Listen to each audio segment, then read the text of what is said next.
Welcome to Season 3 of the Sober Motivation Podcast. Join me, Brad, each week as my guests and I share incredible, inspiring, and powerful sobriety stories. We are here to show sobriety is possible, one story at a time. Let's go! In this episode of the podcast, we have Sam. Originally from the UK, Sam talks about suffering from health anxiety from a young age and turning to alcohol and later drugs to alleviate his fears and anxieties. Sam talks about his gradual descent into full-blown addiction, which eventually cost him his home, job, and nearly resulted in his death. However, Sam turns his life around through cold water therapy, connection, joining fellowships, and an immense support from his family. Sam credits openness and connection with others as major contributions to his progress. Coming up on 27 months sober, Sam uses his experience to inspire others and raise awareness about sobriety and mental health. His message is that it's never too late to start the journey towards sobriety and personal growth. And this is Sam's story on the Sober Motivation Podcast. Getting sober is a lifestyle change, and sometimes a little technology can help. Imagine a breathalyzer that works like a habit tracker for sobriety. SoberLink helps you replace bad habits with healthy ones. Weighing less than a pound and as compact as a sunglass case, SoberLink devices have built-in facial recognition, tamper detection, and advanced reporting, which is just another way of saying it'll keep you honest. On top of all that, results are sent instantly to loved ones to help you stay accountable.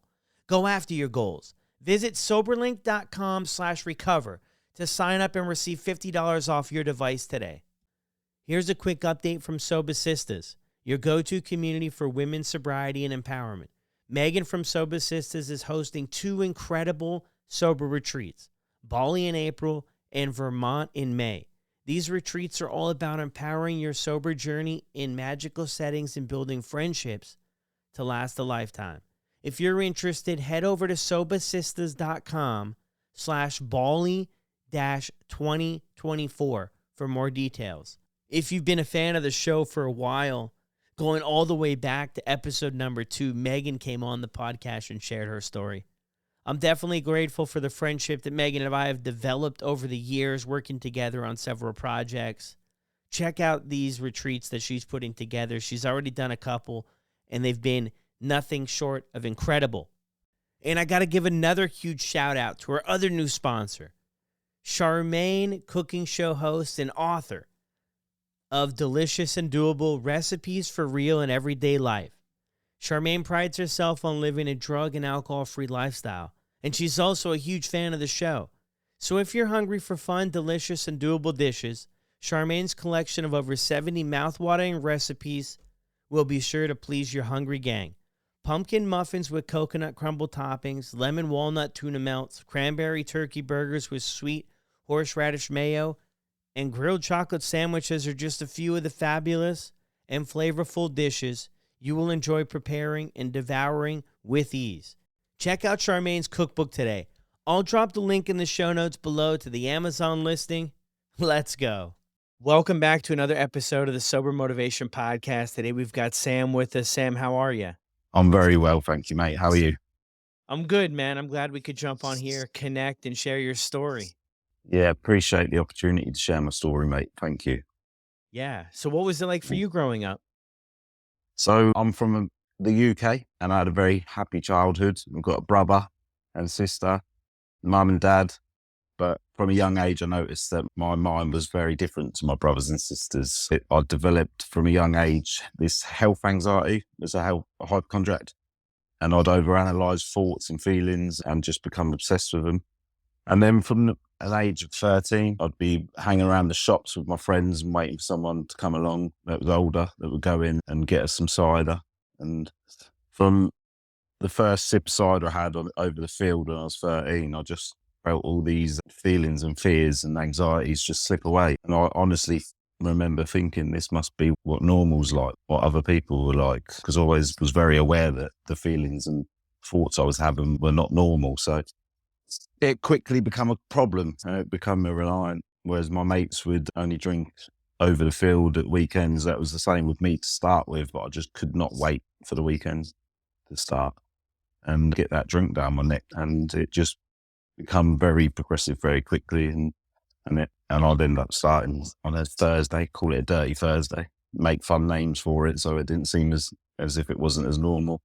And then I've Yeah. binge drink to the Sunday, and then eventually it progressed to where I was drinking every single day. Interesting. Thanks for sharing that with us too. Looking back though, I hear a So, lot of these stories. See, I didn't start drinking when I was younger. Looking back though, are you able to put a finger on it? Like, how did this idea come to be at 13 years old, wanting to go hang out outside of the shops? Was there something you saw or experienced at home or something? do you know what? I have no idea. I have no idea why. I just got this overwhelming urge to have a drink. And I almost think I manifested alcohol into my life. And I think later on, I've done exactly the same with cocaine, because before I knew what cocaine was, I would always envision doing it. And I had no idea where it come from. But both things become a massive problem for me later on in life now. But I have no idea where it come from. It's a very good question. Yeah.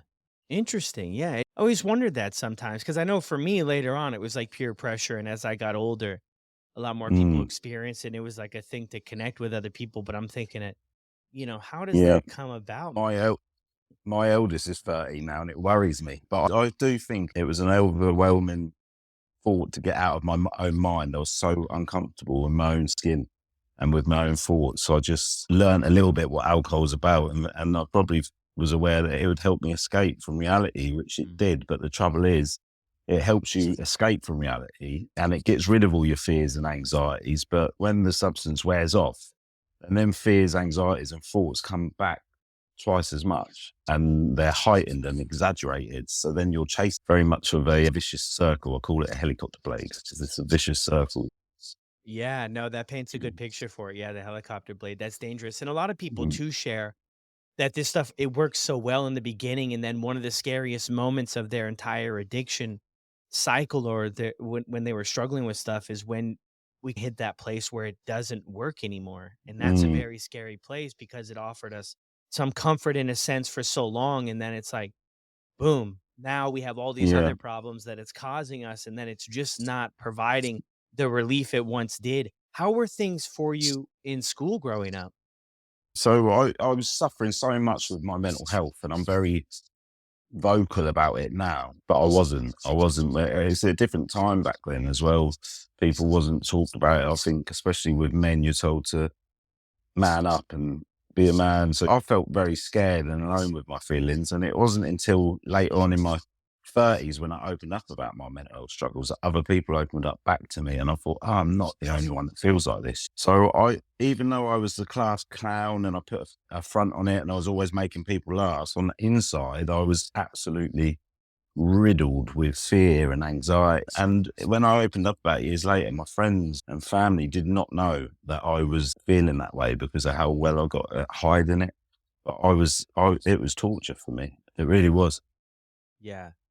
I can relate with you on that sense too. I converted to that class clown approach for acceptance, and I felt if I got to the joke first, then maybe I could avoid others making the joke on me and picking on me and all that type stuff, and Mm, felt like I could sort of be a part of something when I felt like growing up, and maybe something like for you, I just felt like I was so far on the outside and so far away from how other people were doing. I never did well in school either, so that also brought upon shame and guilt and everything yeah. else to wonder, what the heck, why can't I figure this out? Why can't I be interested in doing this? And I Yeah. never was interested in it.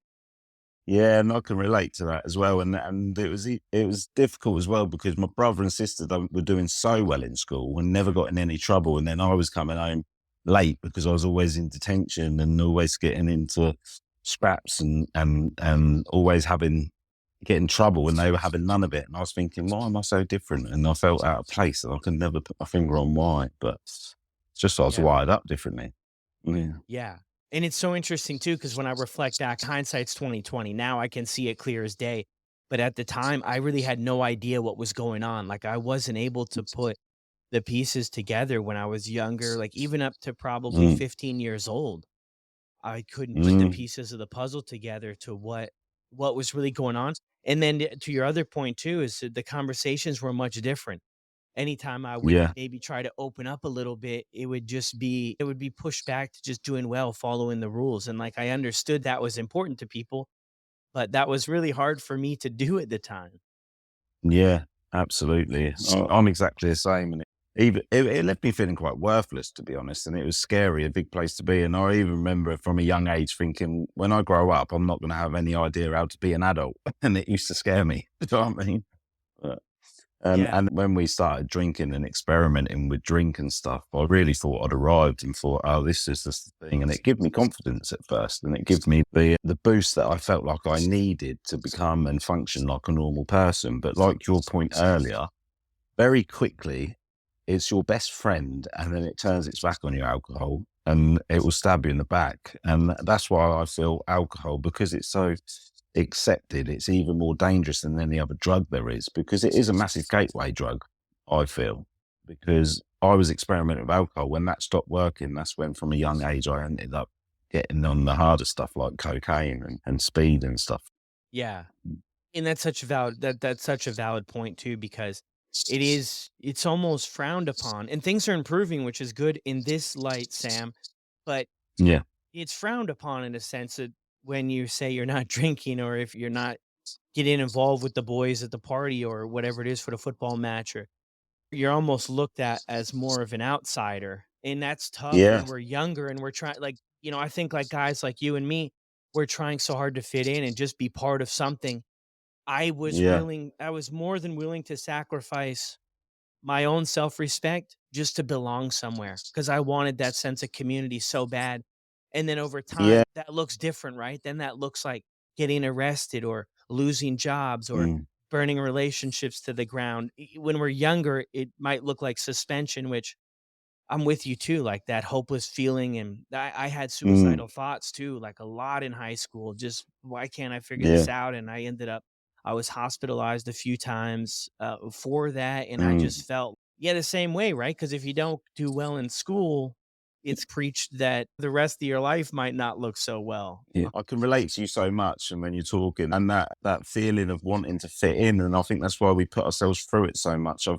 With me personally, I was so insecure and had all these thoughts and feelings going on that I needed that drink, and I'd even trying to encourage other people to drink as well. But when I did go sober, I've been going sober on and off for so long, but this is the strongest my sobriety's ever been this time round, and I haven't even thought about having a drink, which is a miracle to me. But the times I had, and I was on the fence, and I'd go out and my mates would be like, go on, just have one. I didn't have the awareness and I hadn't worked on myself like I had this time. So it was easy for me to go, all right, I'll just have one. But I can't just have one. I've only just realised that recently. But I can't just have one of anything. Anything that I put in my body that makes me feel better, I want more of it. And that first drink does make me feel better. It's just the second, third, fourth, and fifth, which take me to them suicidal thoughts like you had. Yeah. So you go through high school, you're really picking things up. When do you get started using cocaine?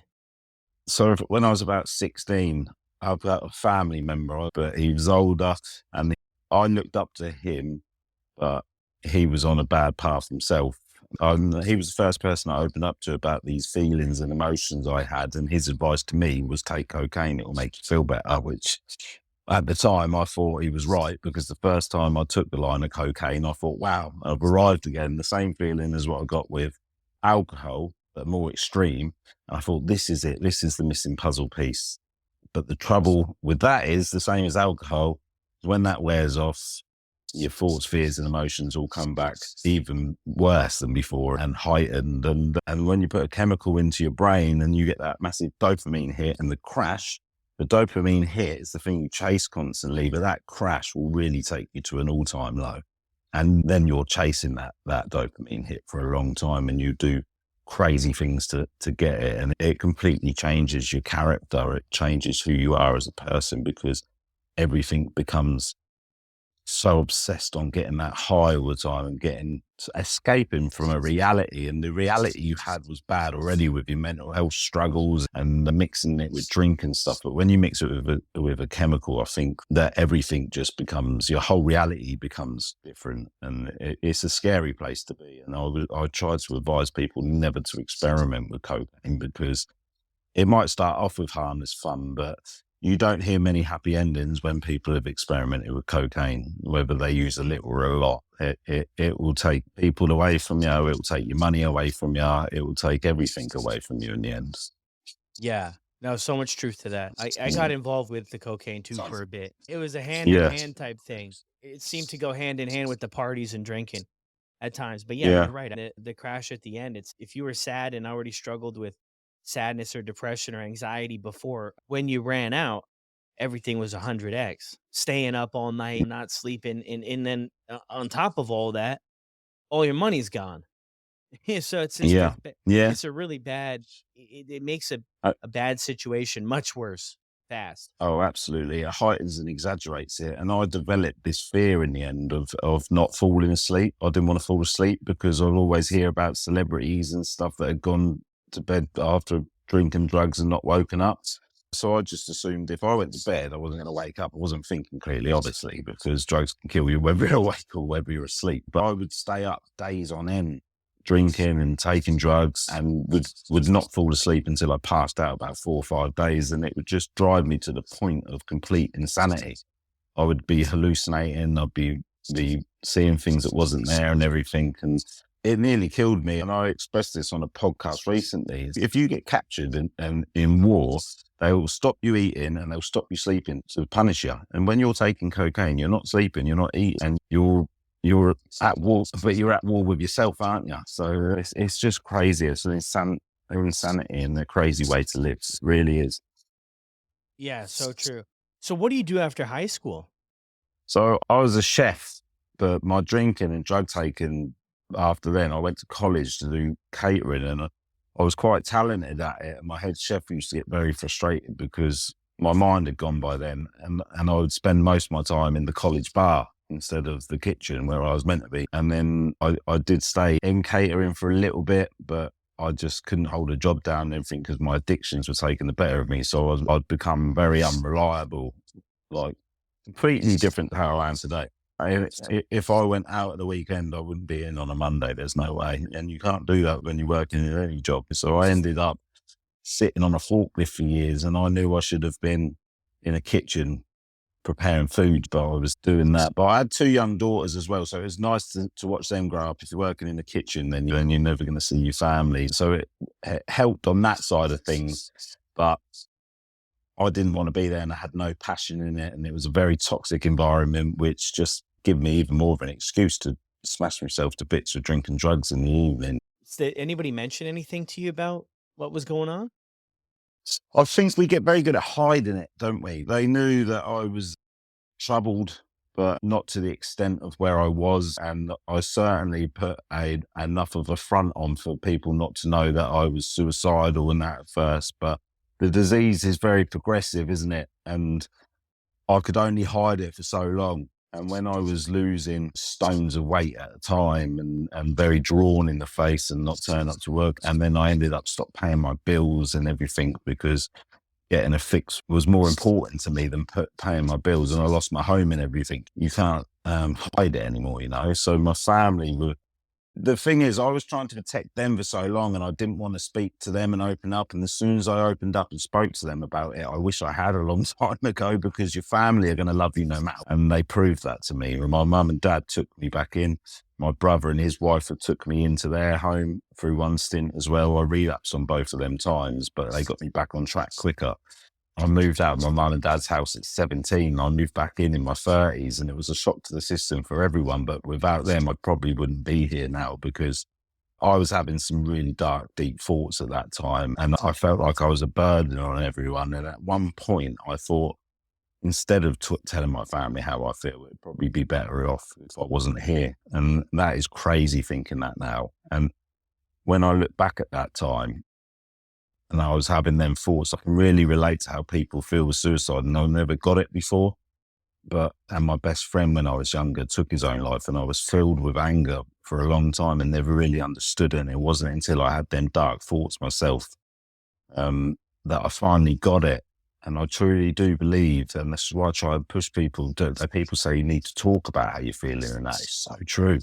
Because I remember I walked round to my mum and dad's and sat in front of them, and I told them everything, and I could feel the weight of the world come off my shoulders, and that was the start for me to get back on track. I had a long bumpy road after that, but that really started it off. And like I say, your family are going to love you no matter what, and it's about getting honest, not only with them, but with yourself. And I think once you do, that's when the healing journey begins.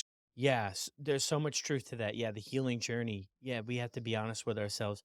What do you Mm, feel looking back, right? Because there's going to be somebody who listens to this show that's right there in that spot. Maybe not to the point of suicidal thoughts, but maybe to the mm, point of we don't feel there's any way out of our current situation. Looking back, what mm. was blocking you? What was preventing you from having that conversation sooner? Because I truly believed this, that I was not only addicted to drink and drugs, but I was also addicted to the chaos, and I was addicted to the emotion of being down. And I got too comfortable with feeling worthless. And that was where I felt comfortable at, is self-pity and stuff. And it kept me stuck there for a long time. It wasn't until I realized that I was going to die if I didn't change things around and leave my two daughters on this planet without a dad. And I went to the doctors, and my body was producing too many red blood cells and not enough white, which would have led my blood to clot. And a clot would have traveled to my brain, they said, or it would have traveled to my heart, and it would have been game over. And I thought to myself then, oh, it's too late for me. And I almost accepted my fate. And I come home and I sat there and I was just thinking and looking at pictures of my daughters and stuff. And I was thinking, you're going to die and leave these two girls without a dad, or you can just dig down deep and have one last fight. This is the second time I'd lost the house and everything. So I'd lost everything once before, got sober for 2 years, lost my house, lost my money. I was in so much debt, and I lost it all and got it all back, and I lost it again. So I had to start from rock bottom a second time, and it was absolutely draining. And I thought to myself, I can't do this. I didn't have the energy to start all over again. I was in more debt than I was at before. But looking at them pictures of my daughters, I thought, you've got to you owe it, not even just to yourself, but to them, to fight one last time. So I just thought to myself, give it another go. Reach out and tell people exactly how you're feeling, and leave no cards on the table. Just tell everyone exactly what is going on and be completely honest for the first time in your life, and just see where it takes you. And I was suicidal and on death's door with all these health issues and stuff. And then now I look back at that, I'm 27 months sober on Sunday. But not only this is the longest I've ever been sober, this is the most at peace I've ever been. I still struggle some days. I still have the health anxiety and stuff. My worst days in recovery outweigh my best days in addiction. There's no comparison to it. And the difference this time round is that honesty. I got honest with myself and my friends and my family. And I started chucking myself in the cold water and everything as well. And that's really helped this time round. But connection with other people. 2 years ago when I was sober, I'd never be having this conversation with you, because I was still very much like trying to do it on my own. Like, I didn't want to speak to anyone. But if anyone is listening to this now that was in the situation that I was in, or you was in, I would very much urge people to connect with other people on the same journey, because even this conversation me and you are having now will keep us both sober. You can ring another addict up. If you go to meetings and stuff, you can ring another addict up. And if you're having a wobble or 10 minutes where the disease is on top of you, speak to someone on the phone who's in a fellowship or on the same path as you are in. After 10 minutes, them feelings have gone away. So connection with others is key, I think. Yeah. It's interesting too how you're connecting the dots on that. Like the last time you had the 2 years, you weren't doing that. You wanted to just, what do they call it? Will your way through it. And it's Yeah. interesting because a lot of us too, at some points, we're really good and we're really high functioning in some areas of our life. And we can do a lot of Mm, things. I know the last guest we had on the podcast, he was in a lot of people that have been on the podcast, they're able to keep a lot of things together. So it's mm, like you can keep some things together and they can figure out all this other stuff and make all these other things happen. But when it comes to the mm, drinking, when it comes to the substances, it's the one thing that we often find ourselves trying to just will our way forward. I'll just push myself through. But getting connected to a community and asking other people for help and being honest with people and talking about your feelings and what's going on, it really helps out so much. So when you got the mm. 2 years sober, how old were you then? Like ballpark? The 2 years, do you know what? I can never remember days and dates, and it's all such a blur to me. I've had Yeah. multiple years sobriety on and off, and Yeah. this is the first time, 27 months, and I'm 37 now. This is the first time that my sobriety's been safe. I haven't wanted a drink. I haven't even thought about it. And that's connection with others. And every other time I've had 2 years, I've had 18 months, 18 months. I went 11 months once and ended up relapsing on a holiday. So I don't know the ages of what I am and everything. And on other podcasts, I've said this time, and then I've remembered that I've got it wrong. It's all a bit of a blur and a whirlwind. But what I can tell you is every time I've relapsed, the disease has been on me and said, you can handle just a drink this time and don't touch anything else. And I've convinced myself that. And just one explanation, in Egypt one time on that 11 months, so I thought to myself, I'm just going to have one drink while I'm on holiday, and then I'll get back to the sobriety after. And it doesn't work like that. I had one drink, and then after that, it was game on. And I don't remember the last 3 days in Egypt. And I had a drug dealer waiting for me in the UK when I got back to the airport, and I smashed myself to bits for another 4 months before I got sober on my own again. And it just escalates. And every time you relapse, your thoughts and your feelings, they're heightened. They're even worse. Every relapse I've had I've just ended up back at square one very quickly. And to go on your point that you made before, I wasn't a high functioning addict, which I think is lucky really, because I stopped going to work and stuff and then losing things and everything, which made me try and get sober again and sort myself out on and off, which to an extent I think may have saved me. And I don't know your thoughts on it, but I think sometimes people that are high functioning addicts are in slightly more danger because they don't realise to what extent danger they're putting themselves in. Some people think you have to lose everything to be an addict, but you don't. There's addicts that are in every profession that just go to work every day and they can just handle life better. And I think that's more dangerous, really. Yeah. Well, yeah, there's definitely two sides to the coin. Yeah. If you can Mm, you keep things together, I don't think it's an always thing, but I think the longer we stick around, the more likelihood is we're going to experience more unmanageability in areas of our life. And I think mm, some people are maybe gonna come to that conclusion sooner than others, and then some of us are gonna get grabbed. Yeah, I was never really a high functioning, high flying person. I couldn't even get dressed in the morning.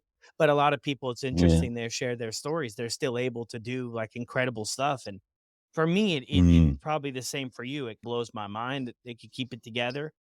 I just yeah. think everybody's been this different journey, and I also think that there's trauma involved. There's other things and there's other circumstances and there's maybe things that Mm, we're on the run from, and everybody's a little bit different. A lot of people share that they didn't really experience any trauma growing up, but whether that's true or not, if you're in this cycle of addiction, wherever you land on the spectrum, I think that's mm, traumatic in itself, right? I think that's yeah. traumatizing no matter where it is. If you're doing something that you don't want to do, that's in going to getting involved with that shame spiral and stuff. But no, I Mm, mean, to your point, yeah, if you're not getting arrested and you're not having all these serious consequences, I admire everybody who gets sober, but even the people who didn't experience the blowout of all the tires to turn the ship around, I think is incredibly inspiring, as well as those yeah, of us who 100%. those of us who Yeah. burn everything to the ground as well, right? Yeah, exactly. And that's why I think it's so important that people like you do what you do, because people can listen to all these different stories and they can relate to whatever stage they're at or whatever, how they drink.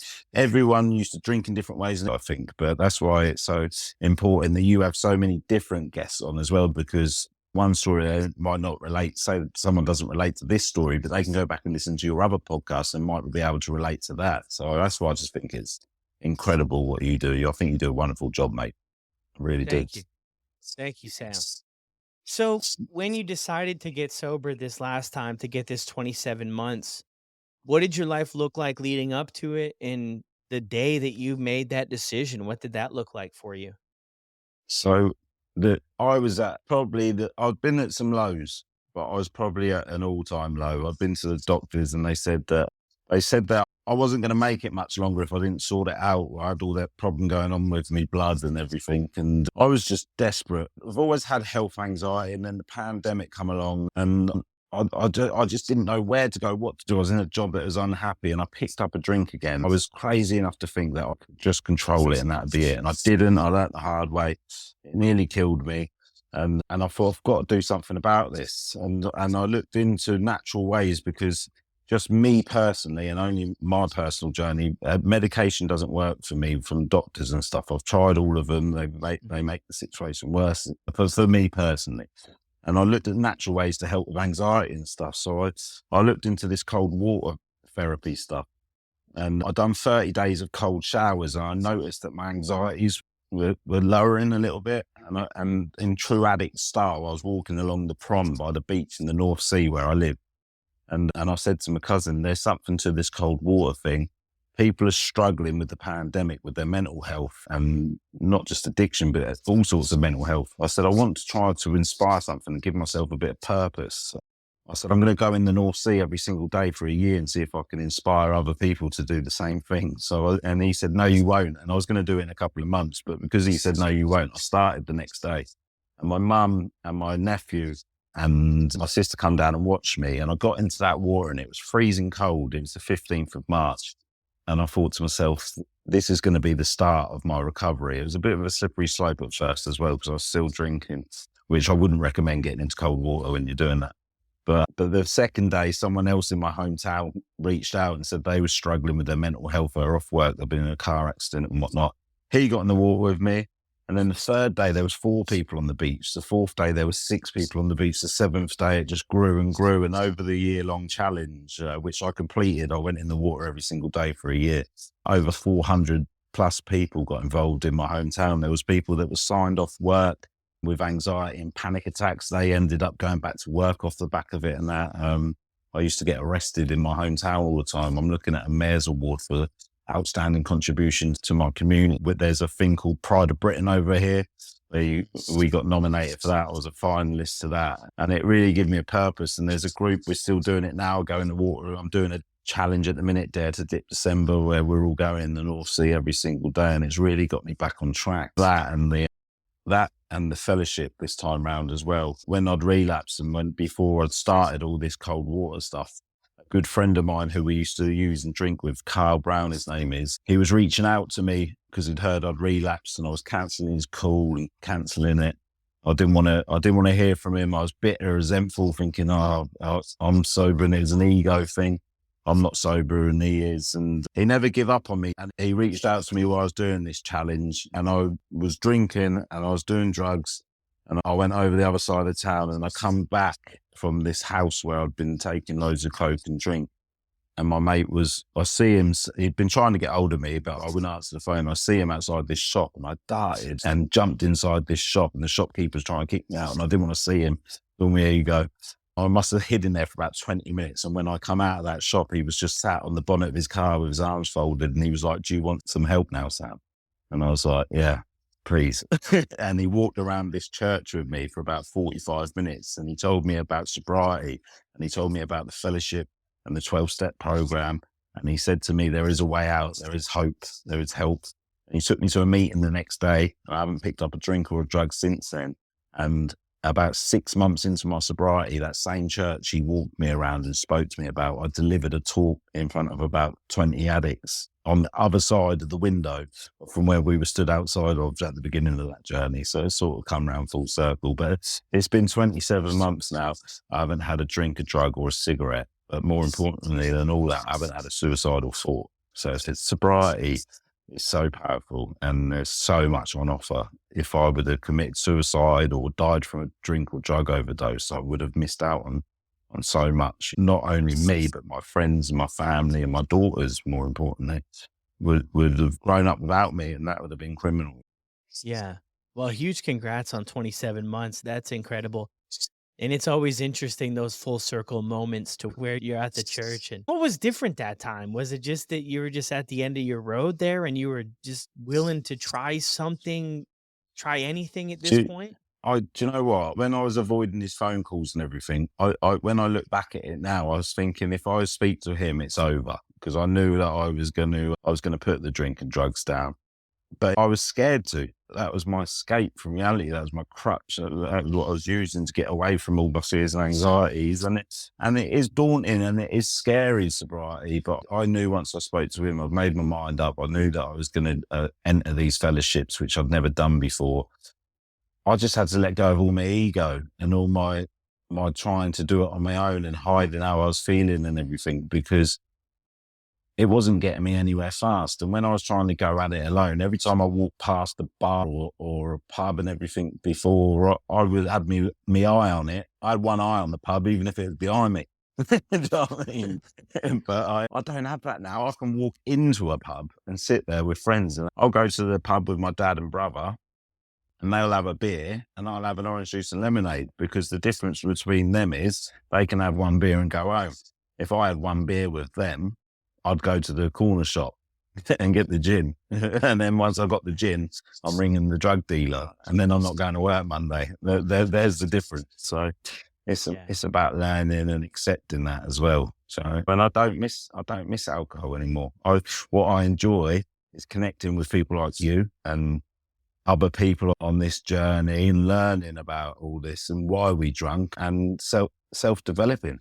That is my new thing now. I was going nowhere fast for a long time using drink and drugs, but now every day I think, right, how can I not only improve my life today, but how can I inspire other people to do the same? And that's what sobriety's given me. It's given me a purpose. I've been growing my social media platforms and been inspired by the great work that you and so many other people do. And I try and do the same. And now my inbox is full and I speak to other people daily about and just tell them what I've done. I don't know if you'll agree, but I'm pretty sure this is why you do what you do. When you've been to as darker places as me and you have been, you get this overwhelming urge to help other people out of the dark and turn the light on for them, because we know how bad it gets. And that's probably what drives you to do what you do. And it certainly drives me to do what I do, because we know how bad and how horrendous it is in at rock bottom, or even if you're not at rock bottom, on the way there can be horrible as well. So when you get out of it yourself, you get such an urge to just help other people back up, because you don't want anyone to feel the way you felt. Yeah, no, 100%, because we can relate with how lonely and isolating and how hopeless it feels. And Yeah. just to share the progress that we can make. It always impresses me, people that make the decision to get sober. The progress that so many people make in such short amount of time. Some people will share that they've done more in their life in 30 days of sobriety that they did in 10 years Yeah. of the addiction side of things. And I'm like, wow, I wasn't that quick to the game. It was slow and steady for me. But to Yeah. hear that from people is just so inspiring. Did you ever think you'd Yeah. be in a position to offer any insight to other people? No, because I almost gave up. I couldn't see a way out. And I keep repeating myself, but it is because I was trying to go at it alone, and that stubbornness kept me ill for so long. Even though I had bouts of sobriety, because I had no one to talk to, they call it a dry drunk, don't they? And I was just white knuckling it for so long. And I remember having 2 years of sobriety once, and I wasn't in a fellowship or talking to anyone else. So I took away the substance that was calming me down, which is good because it gave my body time to heal.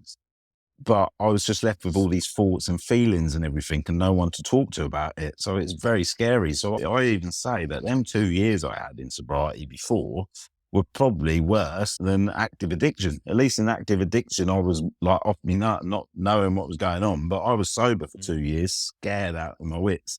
So I can't stress enough to find other people on the same journey, because what the fellowship's done and having conversation like this has done is growth. When you're going at it alone, you're not growing. You're just like staying sober, and it's a challenge. But now sobriety is not a challenge for me anymore. It's a journey. And I know, so it makes me laugh when I say that, because sober Dave hates that word, journey. But but it's a beautiful struggle, and it is a struggle, and it's not always easy. But if tomorrow my illness is on me and I'm struggling, I'll think, oh, I can ring someone in the fellowship or someone who's on it. We could have a conversation. And I bet after me and you speak for 10 minutes, that addiction is off your back. That monkey's off your back. It is a beautiful thing, recovery, and it isn't easy. It is daunting when you first get into it, but it's so worth it. It is so worth it. Yeah, so true. How are things today? You've mentioned a few times your daughters and stuff. How are things today with them and the rest of your family? It's beautiful, mate. I've just been to London, my daughter to a show, Matilda, and it's important as well to, at the beginning of that trip to London, I got very overwhelmed and very irritable and restless. That's the mind I've got in my head. and I nearly ruined the trip. And I have to look at my behaviours, even in sobriety. And I realised that I was just getting overwhelmed and stressed with everything, wanting to make sure everything was right, that I nearly ruined it. But today, I went and took the daughters and sat them down. I got them a hot chocolate and explained to them why I got a little bit irritable and restless and everything. And it pulled the trip back. And we went and watched the show. We went on the London Eye. We had a beautiful weekend where I was present. And I've had so many moments with them in sobriety. I always get very emotional when I talk about my daughters. Sorry, mate. But I just love them so much. And people say you can't get sober for anyone else but yourself. And I slightly disagree with that, because I couldn't do anything for myself. And I've got sober for my little girls, but I stay sober now for all of us. I'm doing it for myself as well now, but they were the motivation for me to get sober. And they know that it's not easy for me sometimes, and they know I'll get irritable and stressed sometimes, and I've got that head on me. But the more I'm learning about the way my head is wired and this disease and everything, I'm open and I talk to them about it, so they're not left confused of why I've snapped sometimes and shouted when I think you have to find you obviously have to tell them when they're doing wrong sometimes, but there is times as adults as well where we'll be irritable and restless and snap at them, and I have to think hard now sometimes. Did I tell them off for the right thing there? If yes, then yes, they'll learn from it. And if no, I can sit them down and say, look, I'm sorry, I shouldn't have snapped at you then. This is just going on for me. So it's brought us really closer together, and it doesn't leave them confused as well. Why has he told me off then when I haven't done anything wrong? That's another beautiful thing sobriety's done. It's really made me recognise my own behaviours. I was very quick to see other people's behaviours and judge other people before, but I never looked inside once at what I was doing. Do you know what I mean? But that's what sobriety's allowed me to do. It's made me a better person and a better friend, a better family member, and a better dad, more importantly than anything. Yeah, wow. Yeah. That's so important too. And it sounds like from that share there is that what I love beautiful about that share in your story too is that the awareness and the accountability and the growth. It's always Mm, a process to grow, to learn, to improve areas of life. And I also love that too, where you mentioned a lot of times we do have this idea of getting sober for ourselves. But, I agree with that in a sense, but I also agree with you in the sense that if you're down and out that much, it's not really going to make sense to do it for ourselves. So mm, might need a way to jumpstart things. And I agree 100% if it's for a relationship that's important to us. I mean, it's mm. better to start there than not start at all, right? And to build that and to have something that's important for us to work towards. What a great way to start things out if that's where it has to start out, right? I love that. Yes, absolutely, mate. Absolutely. I couldn't agree more with you, mate. So wrapping things up here, what you said it a bunch of you said it a lot there too in the episode about connecting with other people is really important. What could help people get to that sooner? Because that's what keeps us stuck. Literally, that you mentioned it, ego. Mm, We're gonna figure it all out. You were stuck there for X amount of years. I was stuck there for a long time. How could somebody get out of their own way? That's what I like to say is we got to get out of our own way and get yeah. into this solution of Do, connecting with people. yeah. Do you know what? There's no good time to be an addict or an alcoholic or whatever. But now is the best time to be one because of how much support and stuff there is out there. And if you don't want to connect straight away with anyone, there's so many other options that you can get you there closer. And that's what I always advise. You've got your podcast. Yeah. I've just listened to Sober Dave's book on audio, and that is so powerful when people relate to that. And if you don't want to speak to someone Mm. just yet, stick a podcast in your ear. Stick a sobriety thing on. Listen to motivational speaking on YouTube. Start turning them clogs into a negative to a positive. And then once you get the ball rolling, you'll start building up momentum. And for me personally, I eat, breathe, live sobriety at the minute. I listen to podcasts. I listen to sobriety stuff. I go to meetings and everything. I make it become part of my identity. My identity for so long and my coping mechanism was alcohol and drugs. Now my coping mechanism, I've reversed it, and it's sobriety. And I've got a little app on my phone, and I'll put positive posts up, not for my benefit, well, not just for my benefit, but for other people as well, to inspire other people. You can really change things around. You're proof of that. I'm proof of that. I was a hopeless addict, and now I'm getting awards and stuff, and I'm helping people. And helping other people is the most selfish act you can do, because what it does for you personally. It is. Yeah. And I think that no one's too far gone, and we're proof of that. Anyone can change it around. No matter how far gone you've just got to get that ball rolling. And if you don't want to talk to people straight away and connect with others, start listening to other people connecting with each other, like this podcast or other podcasts. It really is a game changer. And once you start hearing other people connect, it might give you the confidence to do it yourself. But I really do think once you start connecting with other people, you'll start crawling, and then you start walking, and before you know it, you're running through recovery. Yeah. Well, it's so important too, right? To listen to those stories, because I feel like sometimes we'll put ourselves on the outside. Well, I'm not this and I don't fit into this Mm, box and I haven't done that yet. And we'll exclude ourselves from, hey, maybe we have a problem. And whether we identify having a problem or not, if you're in a spot and alcohol is preventing you from being who you want to be, or the father you want to be, or the mother you want to be, or grandmother you want to be, or employee you want to be, then that's a reason to quit. You don't need to ride this train all the way to the last station. absolutely. And it's always a yet, isn't it, with these things as well? And what I always try to, if someone comes to me for help, which I get quite a bit of people doing that, which I like, I said it gives them purpose.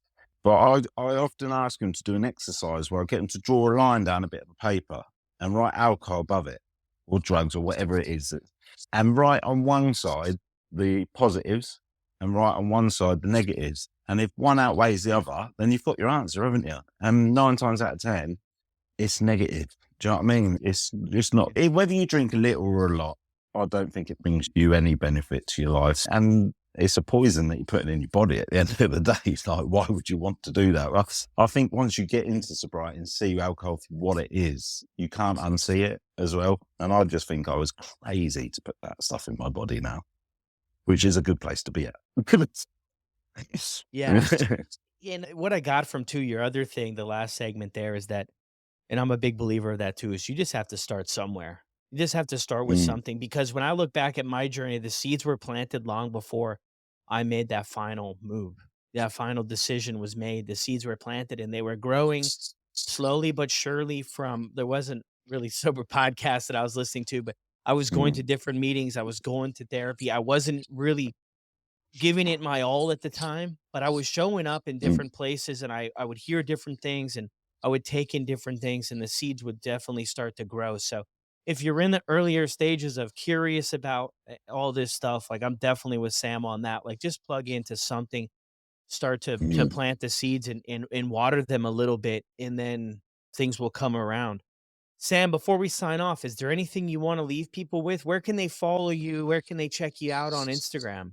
So yeah, Instagram, I've got page there, _2_dip. And then TikTok, I can't remember the name of it, but if you put the link tree up for us, my nephew set it up for me.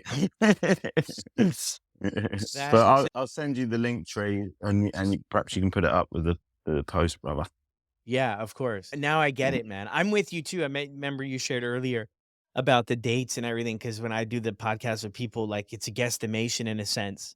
And I'll even ask my mom sometimes, okay, and she's, I have no idea. And I'm like, okay, Yeah. good, because I don't, but you don't want to get anything wrong. And then somebody's, oh, you got it wrong. But I'm with you too, man. Some people Yeah. remember it down to the day, these different events. And for me, like I'm with you, I can't remember these exact days or these, how things played Yeah, out. yeah, I get it mixed up sometimes. I'll say something, I think, oh no, that was before then, and that was after then. But it was all a blur, and I used to take a lot of drink, a lot of drugs, Yeah. so it's all like a whirlwind. But luckily, I remember things that were happening now. Do you know what I mean? So Yeah. life is good today. But there was a one point I don't think I remember 2, 3 years of my life at all.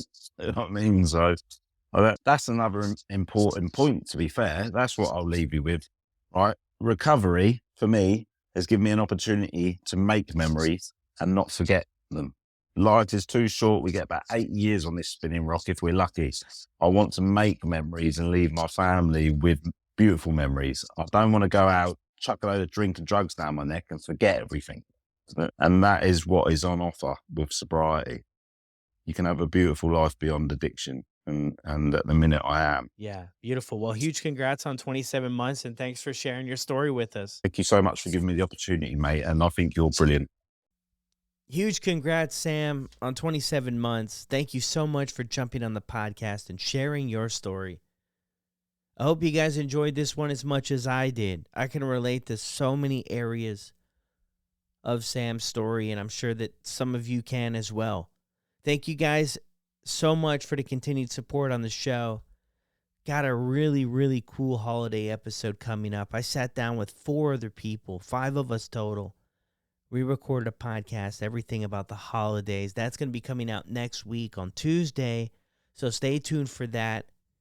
Some of the stuff I heard here, I wouldn't say it was completely new to me, but it was a great refresher about tips, tricks, strategies, stories about staying sober through the holidays, because some very challenging times could be coming up for you. If it's your first holiday season, you have the Christmas holidays, you have New Year's, you have some downtime, you're off work. It can be really tough. You have the parties, the family, everything to navigate. So check out that episode coming out next week. You're really going to love it. It was incredible. Thank you again, Sam, and thank you to all of you, the listeners. The continued support is what keeps this show going, and I'll see you on the next one.